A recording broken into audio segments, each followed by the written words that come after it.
So yesterday in Ohio, these abortionists with Planned Parenthood, Ohio, what they did is they stormed the Ohio Capitol. And what they did is screaming and banging on the doors of the Senate. So why is this not being covered? Why? Because we know January 6th had a huge it was the only thing uproar. everybody talked about for days and weeks and months. It's still going on. It's still the go-to for the left. So why is no one talking about this? There's a major double standard. Let's show this video. Look at them bang the chamber. Yeah.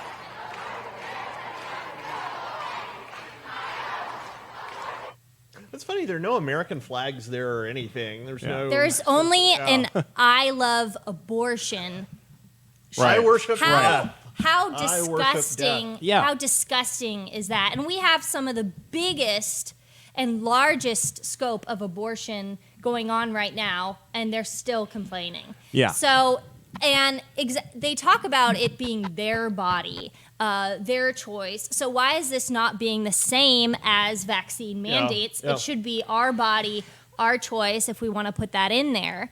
And so the difference between January 6th and what went on yesterday, there has been no media coverage. One guy was there. He had one retweet on it, which is sad. One media member. One media member that was there. A whole retweet. One retweet, got a retweet, and 2 likes.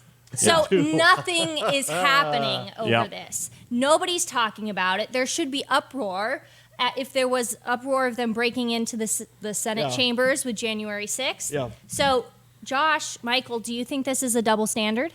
Well, yeah, we've known for months now that if you're wearing a MAGA hat and you do something wrong, you're a terrorist. You're a domestic white supremacist terrorist. But if you're supporting Black Lives Matter or if you're pro-abortion, then you're just peacefully protesting. It doesn't matter how much damage you do. It doesn't matter how many fires are raging on behind you. Then you're a peaceful protester. How much COVID you spread. COVID magically cannot be spread when you are gathered together in support of a leftist cause. I know. As we know, it's really interesting the way the virus works.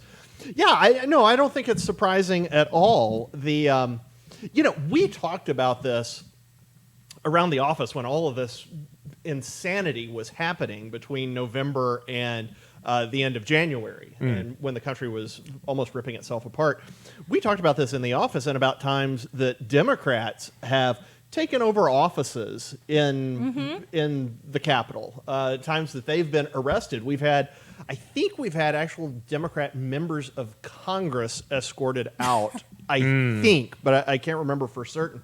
But we have certainly had cases where there have been disruptions, offices taken over, and that sort of thing.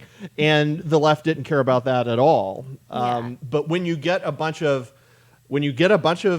ticked off Americans in the Capitol protesting, staying inside the stanchions. You know the stanchions, those are the things that keep you in line at the bank. When you get a bunch of protesting Americans in between the stanchions in the Capitol, Democrats absolutely lose their ever-loving mind. Yeah, terrorists are sticklers for standing in between stanchions. Terrorists in those stanchions. Yeah. That's really the way you get them. They should have used more stanchions in Kabul. We might have been able to slow down ISIS if we had just used more stanchions. Would have been a brilliant move.